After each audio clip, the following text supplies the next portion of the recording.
on Ben Cooper Radio, episode number 116, I think. I'll be honest, I've been getting my knickers in a twist recently with shows and trying to get organised before Christmas, because I'm trying to get loads of shows in, so you have lots of amazing content coming into the festive period. And as we've been doing recently, we've been taking some different topics on the show, veering away from the nutrition a bit more, and today's show will be like no other. You've heard Lane Norton speak several times on this podcast before. I've brought him over to the UK. We've done lots of cool stuff together, and this is a man that I found through Lane Norton and really comes highly recommended in the training world. And it is another transatlantic show. I welcome Ben Esgro to the party. Ben, hello. Hello, thank you. Hello, Ben, as well. Thank you for having me, and I'm looking forward to hopefully clearing things up for anybody, or maybe making them more complicated, which I have a habit of doing too. But no, I'll do my best to be as clear as possible. Yeah, we'll give it a shot. We'll try and dispel some confusion and stuff. Not that there is hopefully too much confusion for people, because the people on this podcast are very educated individuals, but I suppose we need to start at the top. There's going to be a hell of a lot of people that have no idea who you are. What's the Ben Esgro story? What got you to where you are now? What's the journey? Okay. It started in high school. I actually... Not with your first kiss, though, please. Yeah. It's funny because I actually used to be anti-lifting weights. I used to ride BMX bikes.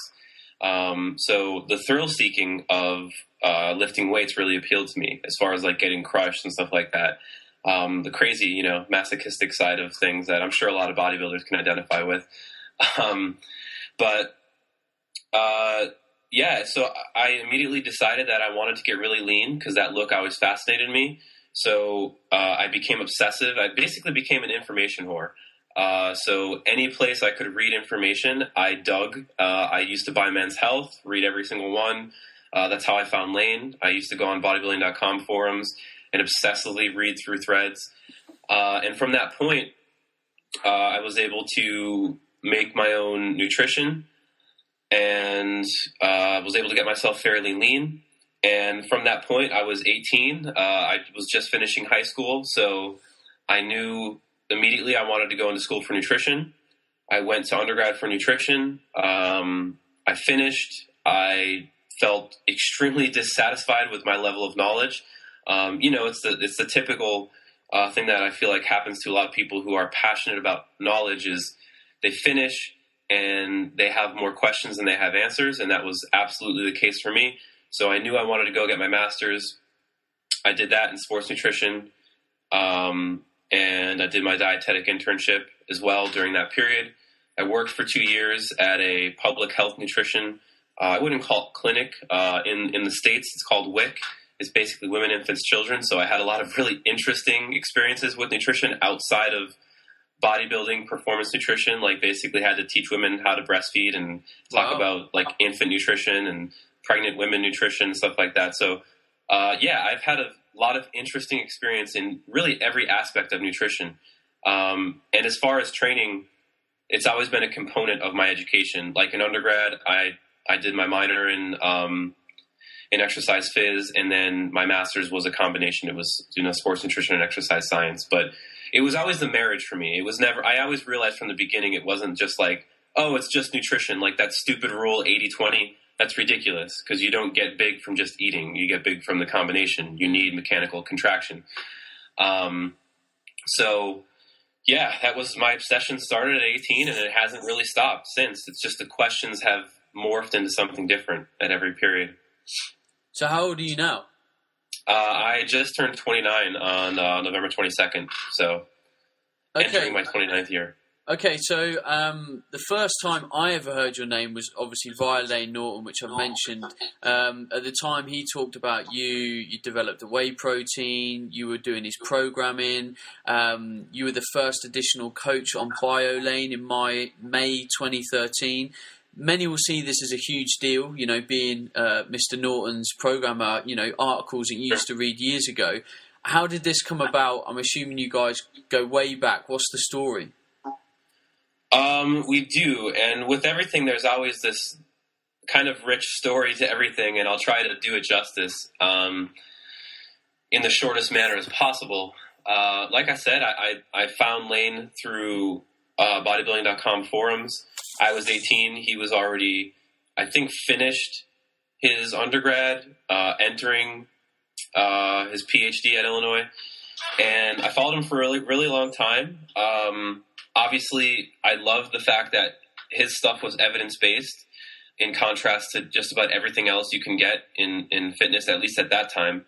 Obviously, now there's this huge influx of, evidence-based people in fitness, which is amazing. I love that. But, I just followed him, and I'd be lying if I didn't say that he had a huge influence on me furthering my education as well. But I had an opportunity when I was a junior in undergrad to go to a conference where Lane was speaking about his research. It was the ISSN conference. It was in Vegas, and I had the dual benefit of being able to take the test to get a certification through them as well. So I traveled out, and I saw him speak. I met him in person. We hung out a little bit, and I got to see some great presentations on other sides of, training and nutrition that I wasn't necessarily exposed to through, of course, school, being an undergrad. And from there, we really started to become more closer friends. And then I saw him again at another conference, which is like Nerd Super Bowl for me. It's called Experimental Biology, and it has everything. It's like physiology, chemistry, biology, nutrition, exercise phys. It's really incredible. And all the top scientists are there usually, presenting their research. And Lane was there also presenting with his advisor, Dr. Lehman, and some of his lab mates like Gabe Wilson. And I got to see all of them. It was like Meathead Nerd, committee. It was awesome. And we got to hang out. We all lifted together. And from that point, we got closer. And then we just talked more and more. I told him about me, on the side, formulating supplements myself. And then from there, Lane started doing camps shortly thereafter. I spoke at his camps, and Dr. Zordos, I'm sure people are familiar with him. I hope if they're not, they should be. He did a fantastic presentation on programming at Lane's camp the first year. And at that camp, I spoke about supplements, but when Mike was talking, I just did this the whole time. Crazy head nodding because it was awesome content, awesome material. And so Mike actually wrote his programming for a while. And then I don't know if he got too busy or what, but I ended up working with Lane for programming because we both do it. And I don't know. I can't say that there was this one specific selling point where I had to be like, all right, Lane, let's make a plan. I'm going to write your programming for you. It just kind of transitioned into what it is now. And I've been doing it since, a while. I don't, probably close to a year. But the one thing I do want to make clear to everybody listening is that there's nothing magical that I or really Mike do. And I know Mike would agree with this. Dr. Zordos. I have to make that clear. I call him Mike. But Lane is a fantastic strength athlete. He'd be incredibly strong without either of us. So it's not that I have some kind of magical, secretive, formula for what's going on. It's just I apply these principles that we all talk about all the time, about volume and overload and specificity and basically the fundamental principles of exercise science that you learn in any kind of program like that. So I do want to make that clear, just because I do feel like sometimes any kind of whatever you call it, notoriety through nutrition or fitness that I get is thinking that I have some kind of, esoteric knowledge that no one else does. Ben, quickly turn your Skype video on and off for me because it's frozen on my end. Sorry. I'd hate for the people on watching on YouTube to be like, "Oh, we can't see Ben get animated." So now you're struggling to turn it on and off, right?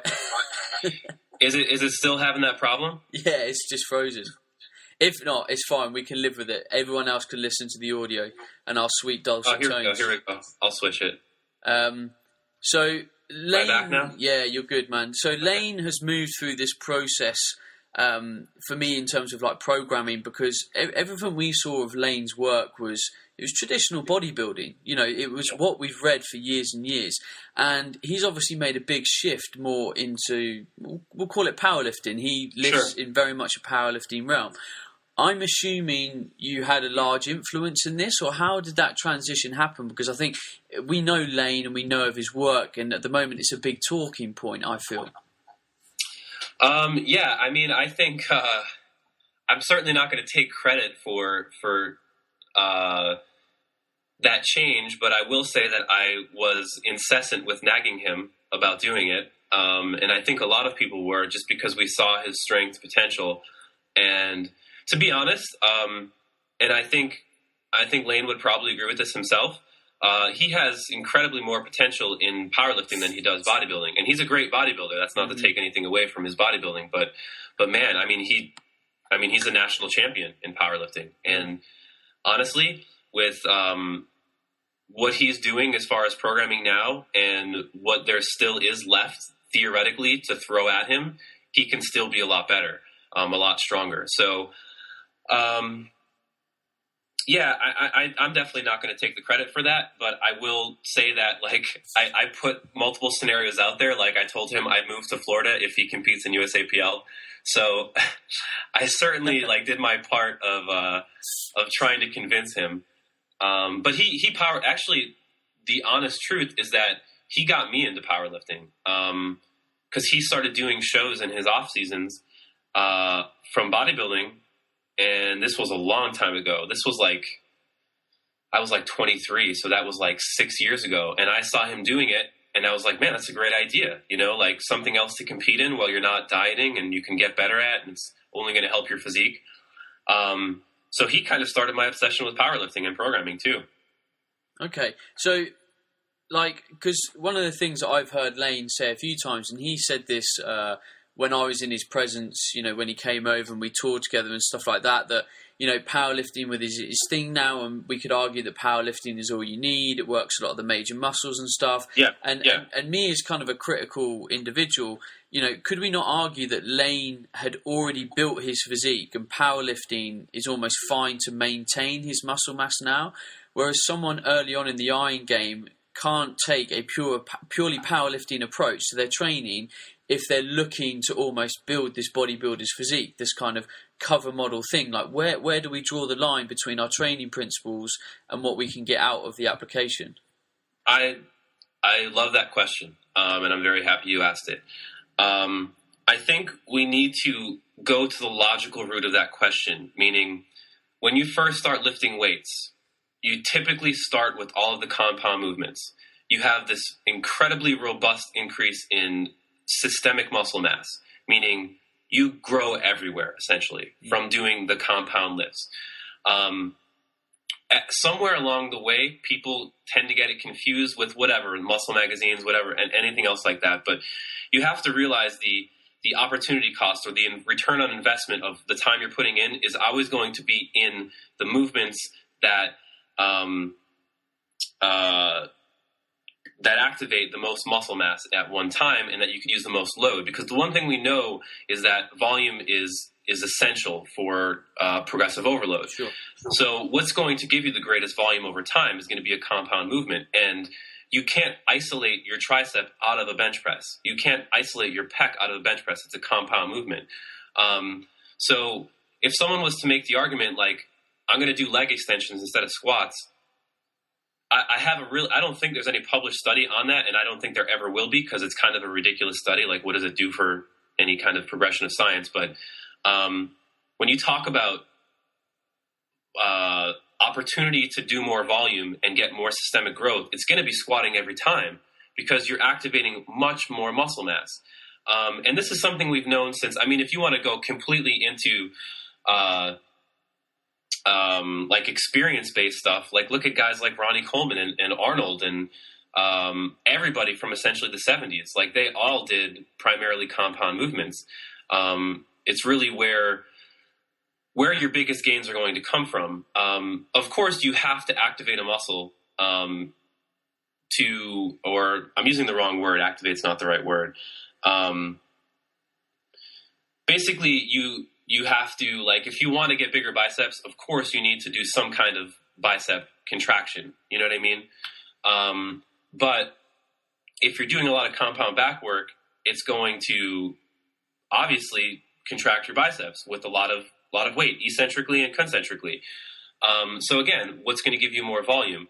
And the other thing too, and I think the major problem with the way most people see this kind of mutual exclusivity between powerlifting and bodybuilding is the starting physique going in.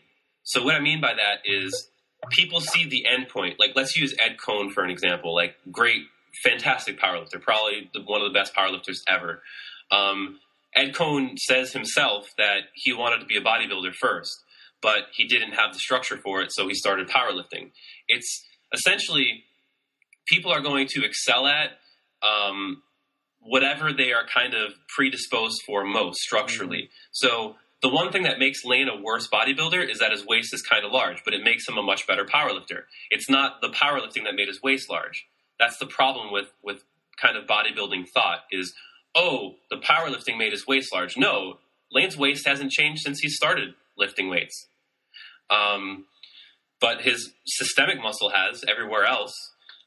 So I think that's a huge issue with bodybuilding, just because typically bodybuilding is so, the bodybuilding mentality is so experience-based, sample size of one.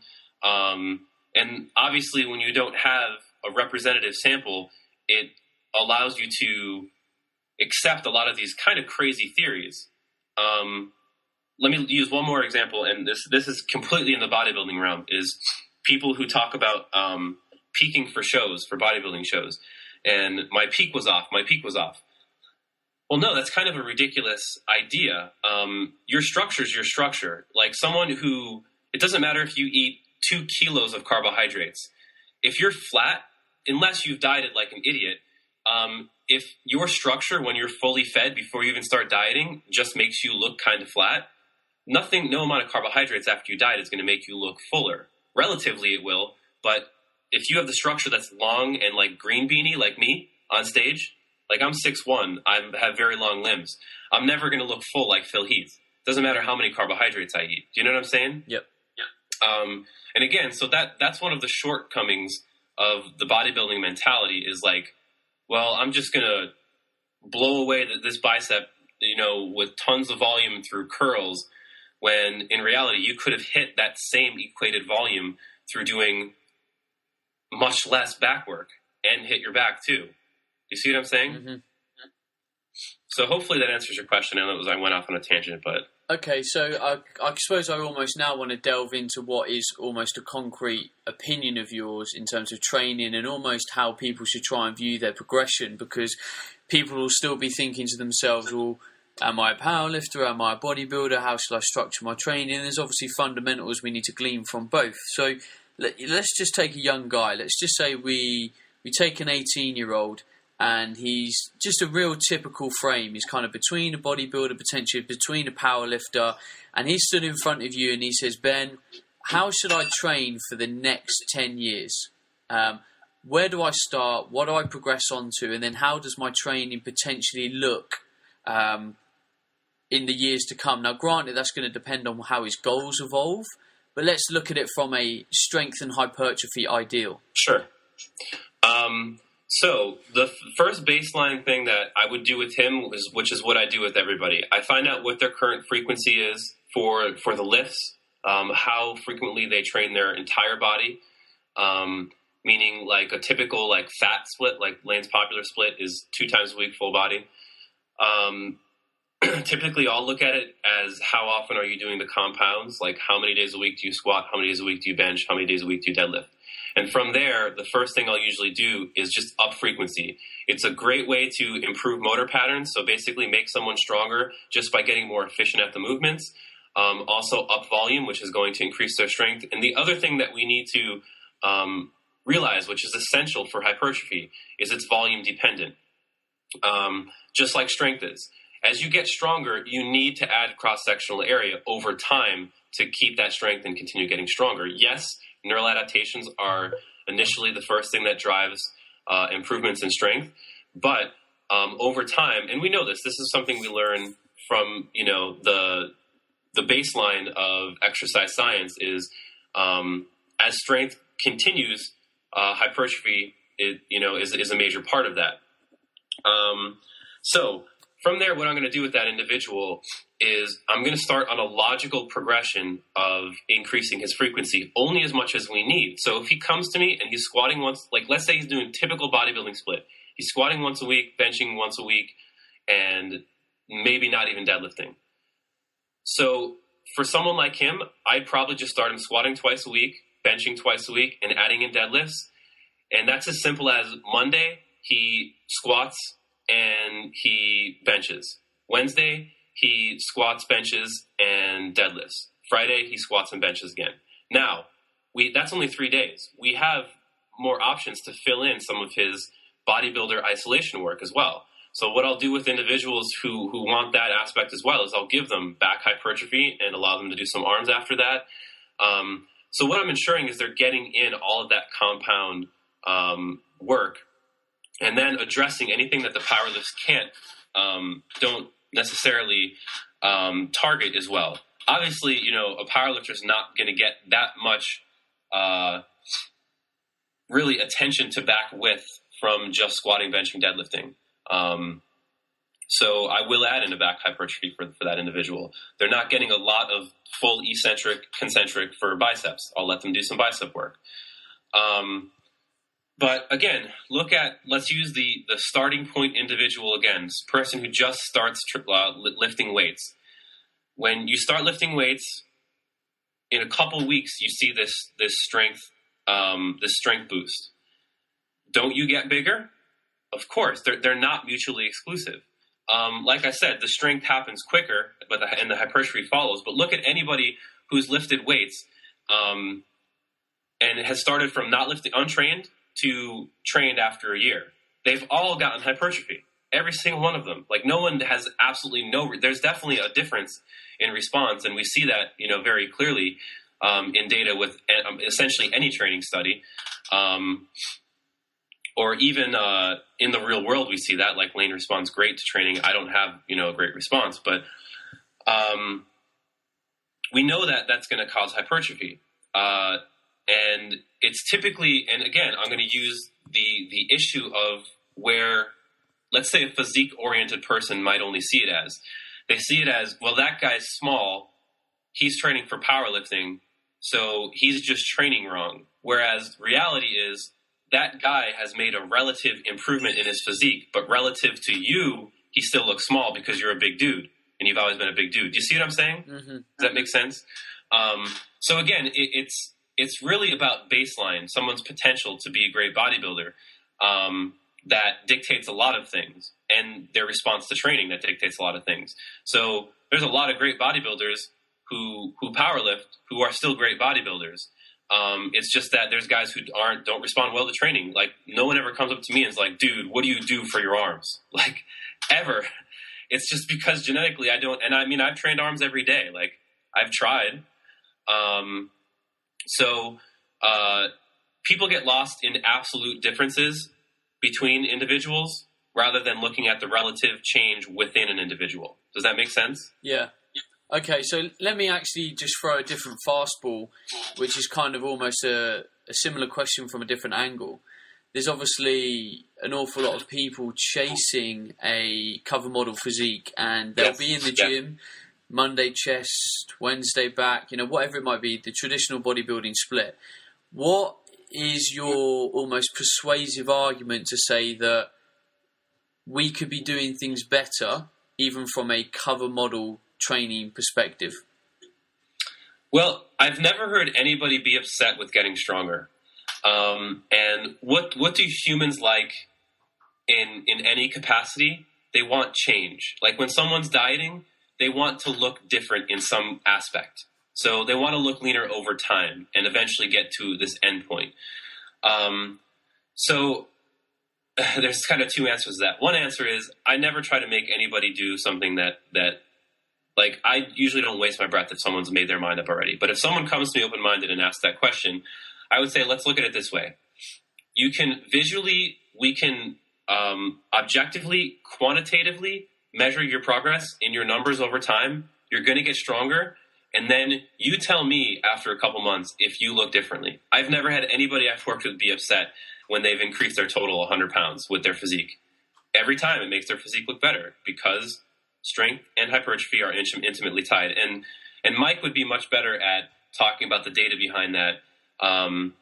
But there is. I mean, there is data behind that. I haven't been up on, reading as much literature just because I'm so busy. But yeah, I mean, the biggest thing I try to tell people is don't chase the Greg Plitt physique. Chase what you can do with you physique and making small chips away of progress over time. Everybody gets so lost in, I want to look like them. I want to look like them. Well, you're never going to look like them. You weren't born to their parents. So don't get, can you look a lot better? Can you get really lean? Of course. Can you get bigger? Of course. Why not you apply that to you as the base? Because some things we're never going to change. Like, I'm never going to have a 25-inch waist. Doesn't matter what I do. Like, I can't train that away. What I can do is get bigger, bigger shoulders, bigger back, and I can do that by getting stronger. So, I mean, we could even use the non-natural reference of someone who's using anabolics. They use anabolics. Do they just get bigger? No, of course not. Look at the guys like Kai Green and Arnold. They all bench over like 450. Like, are you expecting some guy who's 130 pounds, like 12-inch arms, to go in the gym and bench 450? Of course not. You need a baseline level of hypertrophy. Look at all of the best powerlifters, like Mike Teixeira. Look at Lane. They have tons of muscle mass. Look at L.S. McLean. Look at Ryan, my business partner. Like, these guys aren't scrawny dudes. It's just about the shape of the muscle mass where it separates for bodybuilding and powerlifting is because it's more of an aesthetic thing. It's more of a qualitative look for physique. I'm sorry, I know I tangent a lot of these questions, and I hope I'm not being annoying in doing it, but... Don't be silly. I'm just, more than anything, we need to make people listening to this think about potential, not a different way of doing things, but potentially changing the way they approach their training, because I think definitely as I've aged with my training, the aesthetic kind of thing, especially when you reach a lot of your aesthetic goals, it's very hard to just keep training for that aesthetic realm. And I think if I was to look at, some of you guys and what the journey that you've probably gone through, and this is probably the same with Lane, like, you reach a level of physique where you're like, I'm quite happy with that, but there's something bigger here. There's an alpha male component that I'm missing, and actually chasing this kind of ultimate strength component is something that can constantly be rewarding, because you can constantly change the variables, where the aesthetic game is a little bit different. Because, if I look at myself now, I'm largely happy with my physique. Like, I'm not going to sort of sit down and go, geez, I need to, put on another 10 kilos. I kind of combine it, especially with a lot of strength work, because it's satisfying being strong. Yeah. It's something that you can actually get happy about seeing the measurable progress in. And I like being judged quantitatively. That's why I like competing better in powerlifting. I don't like, having a judging panel say, well, his left calf inserted better. Like, that's, come on. But anyway, to directly talk about, and I'm happy you brought that up, about, your own personal perspective, is to be completely honest, like, what has gotten me to this point of education and knowledge and thirst for answers is me wanting to progress myself. So I've been through all of those stages of, like, maybe it's the isolation, and the only thing that has separated and made me see reality with those things is science. That's why I love science, and it gives back so much to me, is when you separate all of the confounding variables, what's actually driving change here? And the reality is, what's driving change is the volume, is the frequency, is the specificity. It's just like we know now, fitness knows now, but we've known really in nutrition for the longest time that it's the macronutrients that dictate body composition change. It's not the food. It's the same idea with training. To give another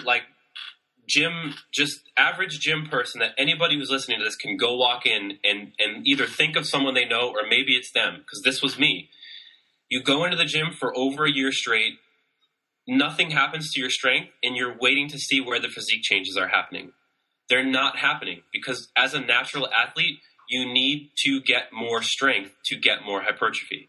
It just doesn't happen without it. Again, they're intimately tied together.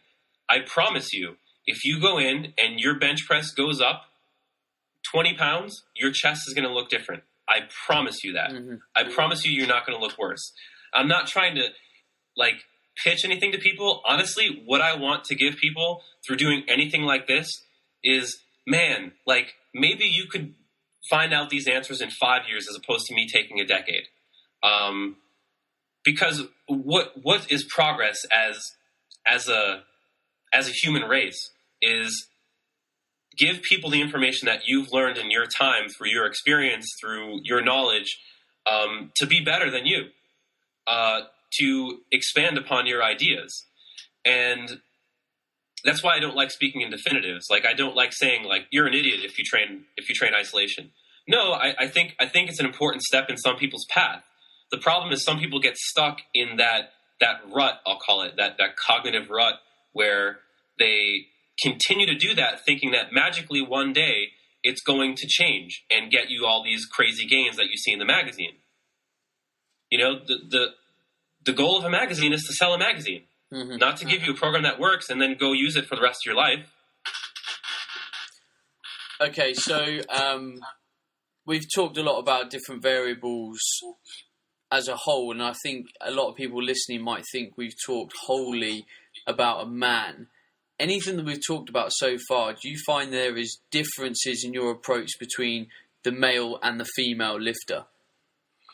Well, as far as the principles that you need to apply, no. I mean, again, same thing. Women need, progressive overload. They need increase in volume, increase in frequency to get more strength. Obviously, when you talk about baseline, it's fairly obvious. Females typically don't have the bench press, the upper body strength that men do, but can they change it? Of course, they can get stronger. They can get bigger. Same thing with lower body. I mean, actually, lower body women are relatively very close to the same strength as men, if not the same. But again, if you're talking about changing your physique, it's the same idea. You have to get stronger. Obviously, the long-term changes in hypertrophy might not be as robust in a female, but again, these are all things that everybody knows, just, common knowledge. Really, the only thing that I look at, like I said, is the starting point, where someone comes to me as, and where I need to change from that starting point. But as far as there being this major difference, not really. I'd say there's maybe more of a separation between genders in nutrition intervention, but as far as training, really the biggest thing that dictates it is, what does that one person want to do? What's their goal? Is it a sport? Is it just purely physique? Is it just strength? And then where is their starting point? Sorry, go ahead. Okay, now that you've mentioned it, you mentioned nutrition and the differences in males and females. What do you feel is some of your key differences when you're working with a client between the man and the female and their nutritional intake? I mean, speaking of someone holistically, I definitely think there's differences mentality in how a lot of men typically mentally approach intervention and females. Also, obviously, because females, have a menstrual cycle, they need to worry about stuff like iron and everything like that. Typically, I try to get people's blood work, but that's kind of hard. It's something I've wanted to do for a long time, actually add that into my intervention, but I'll stay on topic and not delve into that. It's essentially just understanding the differences, even just, metabolically as a smaller person, someone who doesn't have as much muscle mass. And then obviously knowing what weight fluctuations you can expect from a menstrual cycle. I mean, if you see someone go up, 2 pounds or something in a week, and you think you need to drop them, and you don't ever ask, oh, is this, are you on your period now? That's a problem. Like, you're going to be starving somebody eventually by the end of it, just because it's their normal biological process, not because they're gaining weight, from body fat. But again, I think those things are fairly straightforward. Okay. I just wanted to check that your thought process wasn't any different, because we've talked about those variations before, because I think, me being a man has kind of angled some of the show's content in the past towards a man, because that's how I think. Apologies, have a penis. But, when we sort of breach the topic of what is different between the females, it's very much what you said. And sometimes, there seems to be an answer that's dug harder for with a female. And I think, again, it comes down to the psychological trait differences between men and women, which is probably the biggest component that we need to be aware of as coaches, and probably the component that needs to have a fair amount of time spent actually breaching that kind of area. Yeah, I completely agree. I mean, that can be, a topic in and of itself, but that's one of the things I love about working with females too, though, is, the desire and the kind of humility in asking questions you don't always get with a male. The male usually approaches it as, I know the answer, I don't need to ask you. You know what I mean? But yeah, I mean, that can be a whole nother show in and of itself. For sure. Okay, so I stuck a little post out on Facebook knowing that you're going to come on the show to warrant a few questions from people that hopefully have already had a bit of exposure from your work, and some that hadn't. So I've got a couple of questions here from other people, not being 100% selfish. Helder Barroso, apologies if I butchered your name there. He says, what does Ben recommend for a natural bodybuilder in terms of training twice a day? And I suppose if I was to add on to that, do you recommend training twice a day? If it's feasible for you, then sure. If it's warranted as well, I think is the bigger question. Why are you doing it? Are you doing it because you stopped responding to once a day? Can you get better gains? Of course. I mean, it's higher frequency. You can get more volume out of it, but I would need to know more background information on that individual. Let's assume that person, needed to jump up to that level. Then I think that's fine. I actually did it during prep to increase my caloric expenditure, where I did doubles. In the morning I did strength work, and at night I did hypertrophy work, as opposed to doing cardio, which has no specificity to a bodybuilder. So yeah, that's kind of tough to answer.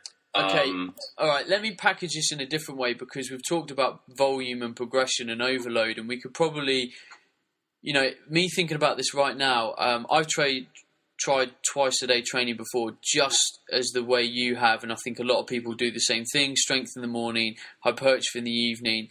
Now, when we look at, bringing our training up, let's say we were training 6 times a week, single day, and then we go up to 4 days a week where we're training double, and let's say we up volume by 30, maybe 40%, and you obviously taper back down from that. Now, you're going to make progression at that twice a day training because of the overload. Now, with the human body, do we always need to take it again to that level to experience the same form of progress, or potentially any progress at all, especially when hypertrophy is concerned? Again, that's a really good question. Honestly, the principles of adaptation would dictate yes, because what happens if you do the same? You continue to get the same.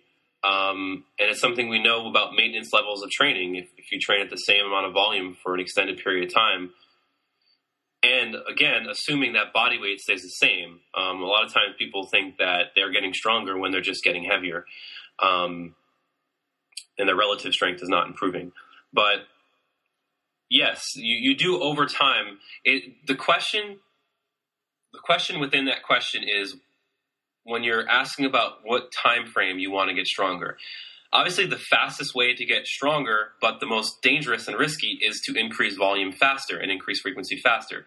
I don't think that's warranted because for most people, they're just going to get injured. And I've found that answer out myself. So over time, I just look at, okay, what is going to be important to make sure we're seeing some type of performance improvement. So as little as I need to increase volume over time, that's something as simple as like adding 5 pounds a week to your numbers, to a properly programmed periodized split, or potentially adding 1 set every week, every 2 weeks. It's not, 1 set isn't even always necessary. But if you're talking about splitting up into 2-a-days, that obviously gives you the opportunity to get a lot more in. Okay, actually, I want to attack this from a different angle because part of me feels I'm not going to get the answer I'm trying to look for kind of the audience kind of thing. So, to make the body progress, we always need to progress, and that is going to be some form of overload. So, yes.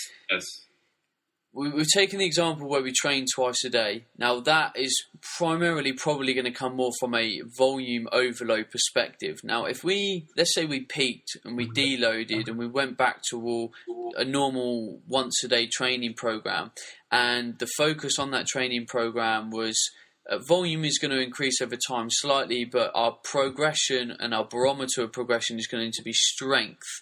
Now, we can still count on our body adapting because strength is our progression, correct? So what is happening when you drop from 2 days a week down to 1? Are you doing less volume? Yes or no? I'm going to say yes in my example. So then you detrain. You would actually, strength would go down. Because you have a maintenance level of volume that's required for whatever your strength level is at that point.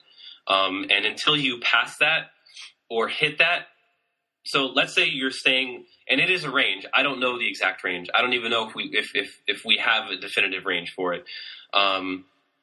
But let's just say your max is 400 pounds in the squat, and you're doing 30,000 pounds of volume per week in the squat to achieve that. Anywhere from 20 to 30,000, you'll probably stay around the same 1RM. 30 to 40, you'll probably get a small boost in performance over time. What time frame? I can't give that answer. If you go down to 15 to 10,000 in a week, if you've done a really hard training program, you would actually super compensate. Your 1RM would go up. If you stay down at 10,000, you'd have this peak up, and then slowly you decline back to baseline. And then if you stayed at 10,000, you'd keep going lower than baseline. So you went from 400, now let's say your volume's gone down a week, you're up to 410, and then you stay at 10,000, then you come back down to 400, then another week, then you go down to like 390. There is this linear increase and also regression.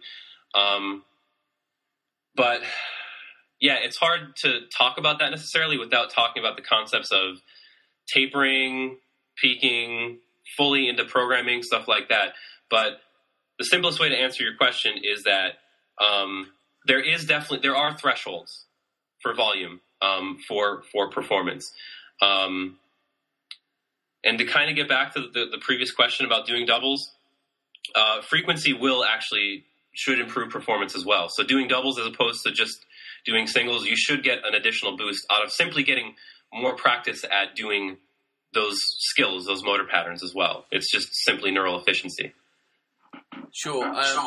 One thing I would add to that is if anyone's going to do that, you really need to be on top of your recovery, your overall calories, carbohydrate intake, things like, definitely magnesium, stuff like that. Otherwise, it's going to hurt. It's going to hurt, and is it warranted? I mean, if you don't need to do it, then it's probably not the best idea because you're not going to be built up to the level of adaptation. Like, you'll just get crushed. You'll feel like you got hit by a bus the next day, unless you do really low intensity work. So it's really annoying because a lot of the answers I give are never in this one definitive, and it's just because there's so many ways that you could spin things to allow it to happen. Like if someone did doubles and in the morning they did strength and at night they did power, which is 40 to 50% of 1RM, well, then it's doable because you're not going to get that much soreness or muscular damage from doing power work. So I know that's frustrating, but like I said, it's never just yes or no, black and white. Well, that's why we need conversations in fitness, is because the most important word is, context, really. Like, who are we talking about? What are we talking about? And, I suppose there's only so much we can tell the audience, because we need to bear in mind that audience member, and they need to try and piece it together themselves. Sure. Okay, different question. This is from Tom Bainbridge. He said, you prep bodybuilders and powerlifters. What are the most difficult aspects to get right for both? And do you prefer the prep process for one over the other? So this is talking about leading into competition. Yeah. Can you say it again? Because I know there's two parts to it. Sure. You prep bodybuilders and powerlifters. What are the most difficult aspects to get right for both leading into a competition? And do you prefer the prep process for a bodybuilder or a powerlifter? Is there, I suppose, a coaching preference? Yeah. For the first one, honestly, the hardest thing to get right is to get somebody that mentally comes in with a commitment to a long time frame to diet. So it's not even necessarily on an intervention perspective. It's people being realistic with outcomes. And it's gotten better. I mean, a lot more people now have accepted that 20-plus week diet is really what's going to help you get the leanest and preserve lean muscle. As far as intervention from there, not really, just because all I'm doing is ensuring that people are hitting a consistent loss per week and that they're still training with adequate principles. So as far as off-season to on-season is concerned, it's maybe just knowing that you have a timeline that makes it a little more nerve-wracking. But, yeah, I wouldn't say it's that much more difficult. Do I have a preference? Yes, I definitely do. I do like to work with powerlifting athletes more. And this is purely from, just to be 100% blunt, there's a lot less dramas. I guess drama would be the word. There's a lot of mental issues attached to being obsessed with the physique goal, and I mean I'm guilty of it myself, and it's people always wondering if there's more they could be doing. People always wondering if it's almost like this obsession that also consumes them. That's also like constant anxiety. Whereas with powerlifting, it tends to be a lot more straightforward. And again, why is that? I think because it's very powerlifting is very quantitative. We can look at your numbers. We can look at your data. We can see if you've been getting stronger. We can analyze that performance over time. With bodybuilding, yeah, we can look at pictures, but there's lighting involved, and then there's just so many other things involved. Yeah, I like the straightforwardness of powerlifting a lot better. Don't get me wrong. If someone can approach me that's mentally kind of has things under control and has an understanding of, okay, this is kind of crazy, this isn't, then I thoroughly enjoy that process too. But the other thing, the one last thing I dislike about working purely with physique competitors as well is their placing at the end of it tends to dictate their satisfaction. So if a judge tells them that they got third place and they don't look as good as the guy who got first, that relative change they made from their starting point to their end point is now almost completely washed away. Mm-hmm. And that's terrible for people's, mentality.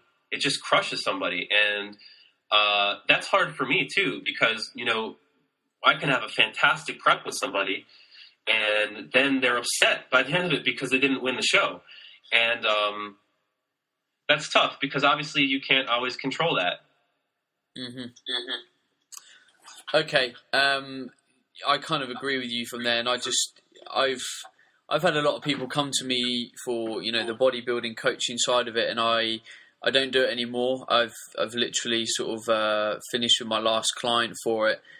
purely because, like you said, there's just so many components that put so much stress on you as a coach almost that you have to handle. And I suppose I'm just not the guy for it. I've kind of learned that I don't want to have to deal with that side of competition because you put so much effort in. If they don't go into the competition in the right mentality for the right reasons, they come out of it, like you say, having their whole experience turned on its head, when really, for them, on a personal level, it was probably a real good success. Yeah. There's a lot more counseling involved in really nutrition and physique competitor nutrition intervention. It's in a lot of ways it feels like it's not even nutrition anymore. You know what I mean? But yeah, I completely agree with that. And this is, I suppose, another reason why I'm so keen on getting to the root cause of why people want to compete, because for me, there's still an awful lot of people that are doing it for all the wrong reasons. You know, I ask them their kind of why, and it's always extrinsic. It's never an intrinsic goal for them, which it should be. Yeah. Again, that can be a whole nother, I feel like show about that. But I do think it needs to be intrinsic, and there's this acceptance. There's this looking for acceptance aspect of physique competing that is concerning to me. Is like I don't feel accepted until I'm an IFBB pro. I don't feel, and then when they get there, then they don't feel accepted until they're in the Olympia and they're top 3. It's like it crushes somebody as a it like owns them. It's like a, I don't know, a metaphysical form of cancer. You know what I mean? It's like a parasite, where it makes somebody define themselves totally inappropriately. Like, you could still be a great person if you're not a pro bodybuilder. Like, you can contribute a lot to the world, arguably maybe a lot more than if you do get that pro card and focus on your family, your kids, your life, your business. So, like I said, I mean, I could talk about that for a long time too, but that's a really good point. For me, it's a really good topic, and one I like getting stuck into, because I just think the world of psychology and our rationales and what we get out of life is potentially a bigger and more important talking point than the aesthetic side of our life, which is fitness, which we're all involved in. Okay. Let's leave that one there. I've got 2 more quick questions, and they're still training related. I was going to move on to the nutrition, but we have been rattling for 52 minutes so far already, and I knew that was going to happen. Yeah. So this is quite powerlifting specific, and the reason why I'll ask the question mainly is because the guy I know who has asked this question has listened to the show for an awful long time, and I've known him ever since the days that I used to train originally at Fitness First when I was at uni. So Adam Sawyer says, how does Ben go about attempt selection at a meet, and how much does he value the variation of lifts, i.e. high bar squats to help with low bar squats? Very good question. I think it's essential, as I've done. I'm going to get out of the sunlight for a second here. I think it's essential, as I've done, to do name dropping of people who have helped me along the way too. And someone who's fantastic with that is Matt Gary. He actually, he's a powerlifting coach. He has a gym called SSPT in Maryland. His wife's a national champion, Susie Hartwig-Gary. He collects all of the data from all the national meets and runs it through Excel. And he has a really good presentation on it. The basic answer is typically what I'm looking at is 90% of someone's projected 1RM for their first attempt, 95% for their second, and then going for a PR of what they're capable of on that third attempt. Now, what's going to make me decide that? If I'm at the meet, the decision's a lot different than if I'm not. If I can watch that lifter, I'm looking at the velocity of the bar, and also if I've lifted, I'll use Ryan for this example. Ryan was projected for a 550 squat at this last meet. His opener was somewhere light in low 500s or 490 something. He destroyed it. So we went with his second attempt plus 5 kilos, and he destroyed it. So we went up to 570 because I knew he can get it because I could tell by the velocity on the bar. Now, if I'm just writing for somebody on paper and I can't see that, I'm only going to program in for them the attempt that I know they can hit, because you have to look at it this way logically. If you go 9 for 9, your potential for a greater total is much higher as opposed to if you go 7 for 9, 8 for 9, 6 for 9, because you're missing lifts. So that's 10, 15, 20 kilos off of what your potential total would be if you miss those lifts. So you have to hit everything to get the best total. Even if it's just, think about it this way. If it's a 2.5 kilo PR in each lift, that's 7.5 kilos on your total. That's a big jump in one block. If it's a bigger, like typically you can make bigger jumps on deadlift and stuff like that. So let's say you get 2.5, and 10 on your deadlift. That's a big improvement in a block. So it's very important to make sure your third attempts are things that you know you're capable of.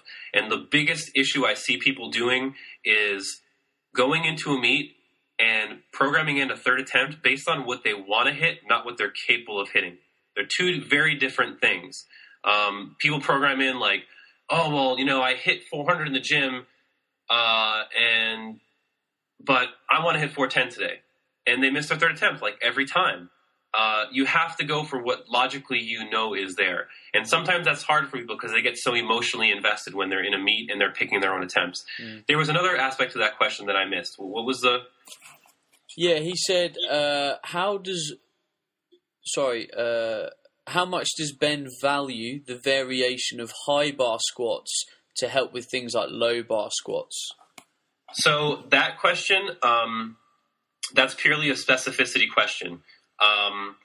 If I wanted to teach you how to throw a baseball the fastest, I'd have you wind up and I'd have you throw a baseball. I wouldn't have you throw a softball. Why? Because you have very specific motor adaptations to that movement, to where that bar is placed on your back.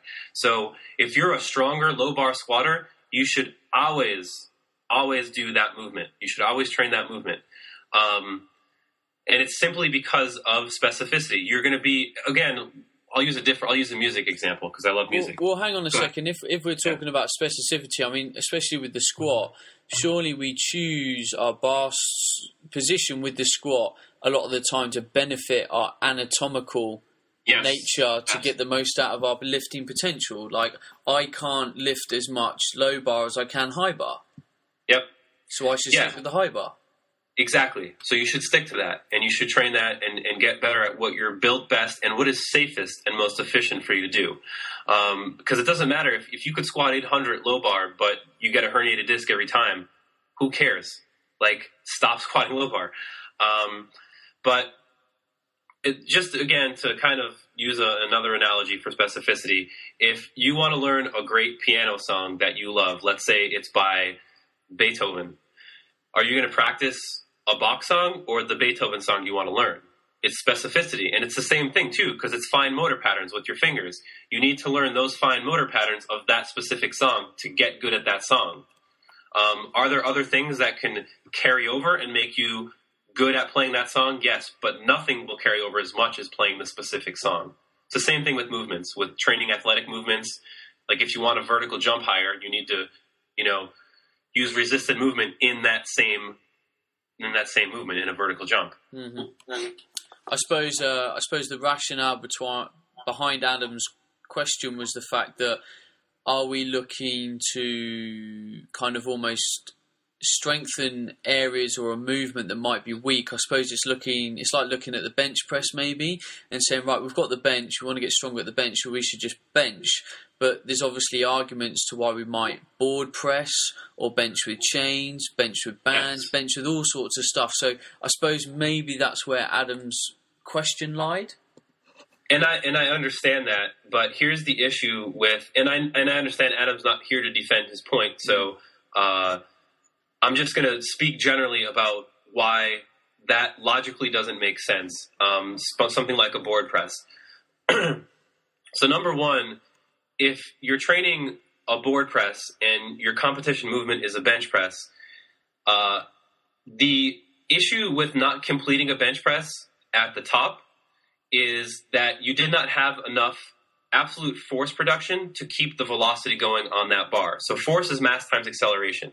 So if the mass stays the same, the acceleration was not enough to push through that. It's not that you have any kind of, yes, there's joint like segment things with your arms and everything that changes, muscular demands to move that body part and stuff like that. But there's no, like actin myosin cross bridging doesn't change when you're closer to lockout. Like there's no specific thing that you can train through that. So even if let's say you approach this logically and say, well, my lockout's slow, so I'm just going to do pin lockouts. Okay, so if you just do pin lockouts, then you've trained that movement to get stronger specifically in that small part of the range of motion. So now let's say you exclusively continue to train pin lockouts to get great at lockout, but now you can't get up to that position from your chest. What are you back to training? The full range of motion. Do you see what I'm saying? Mm-hmm. Sure. So full range of motion is going to give you the best possible carryover to a raw lifter. Now, there is a difference with gear, and that's simply because gear helps you out of the hardest part of the movement. So if you do accommodating resistance, which is bands, chains, stuff like that, it definitely has more specificity to a geared lifter because the lift is hardest actually a little bit out of the bottom as opposed to a raw lifter where the bottom, you have the least mechanical advantage. So that stuff got popularized by geared lifters like Louis Simmons and those guys.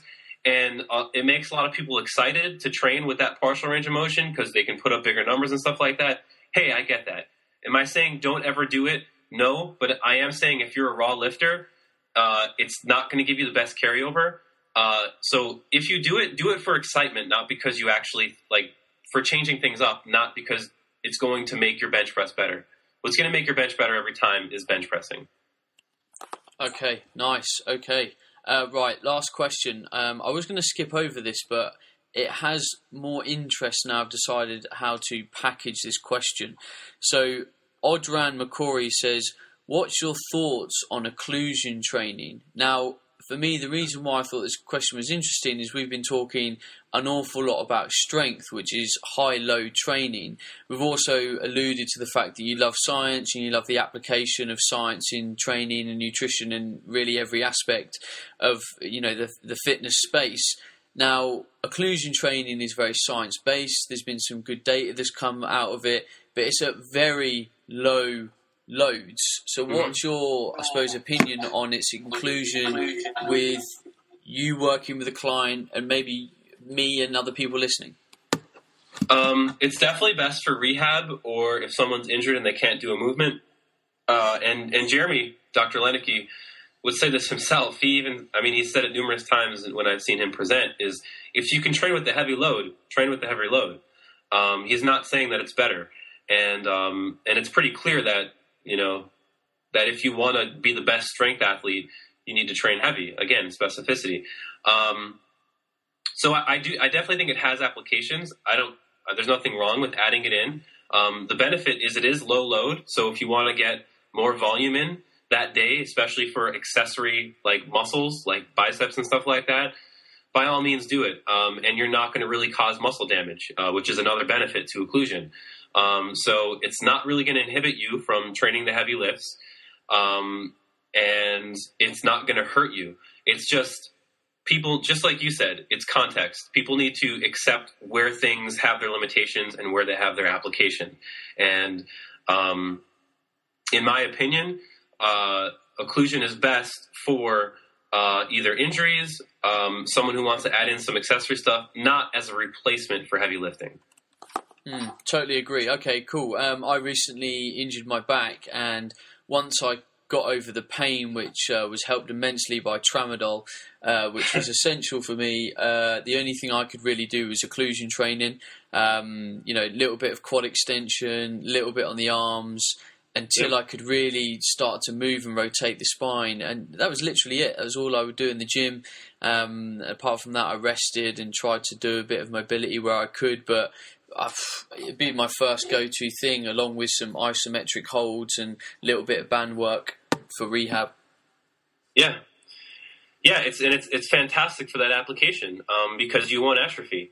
I think it's very warranted, and I love Jeremy, and I love what Jeremy is doing, and I love that Jeremy's honest with his data and his research. It's a beautiful thing. Okay, Ben, we are going to wrap up the show. It's been an absolute pleasure talking to you. You've brought a really nice, fresh way of thinking to training. I don't think it needs to turn a lot of people's ideas on its head, but I think it can start to stimulate a lot of thought for people, and I think we've really kind of flown a flag for continually looking for strength progression in everyone's training, because strength underpins an awful lot, and it's something that even I say in my environment with sport. I just think strength is so important, if anything, in the gym, in sport, for injury prevention. In terms of making ligaments and connective tissue strong, coordination, and being able to handle forces. So thank you. Ben, for people to find out more about your work, to hunt you down, where are the best places? What are your social links? I have a Facebook account. That's probably the worst place to get in touch with me. We have www.denovonutrition.com. Those are our products. And then our services for coaching, like consulting, stuff like that, that's denovoconsulting.net. Best place would be contact me or any of the consultants through denovoconsulting.net. All of the emails are on there. If you click on the consultants tab, you can contact any one of us directly. And yeah, I mean, I'd be happy to try to clear up anything that I was not clear on today. Yeah, sure. De novo, is that, how do you spell that for people? It's DENOVO. And then consulting or nutrition. Brilliant. Well, very simple. Right, everyone, thank you very much for listening. I hope you've enjoyed the show. As per, a guest is on, and then me and Rachel are back on. Me and Rachel will be back on the show next week unless something drastic happens. Apologies if you've heard any feedback on this show. I had this impeccable microphone set up, which I got recommended, and it's playing, as us English would say, silly buggers with me. And I don't know how to fix it because I'm a tech tard, like a huge amount of fitness people. We're good at food and training, but not so much technology. So you'll have to apologise for that. As always, do me the massive honour of sharing this show on Facebook or Twitter. If you haven't left us a review on iTunes or Stitcher, then please do so. It's the only way this show grows, by people recommending it and getting the voice out there to help other people with their training and their fitness. So, Ben, thank you very much. Thank you very much for having me. And for everyone listening, I will speak to you next week. Hey everyone, Ben Cooper Radio, episode number 115. Now I know I said it was 115 last time, but we had a bit of a techno retard moment between me and Rachel, and we had to put Perry's show before our show. So me and Rachel are back.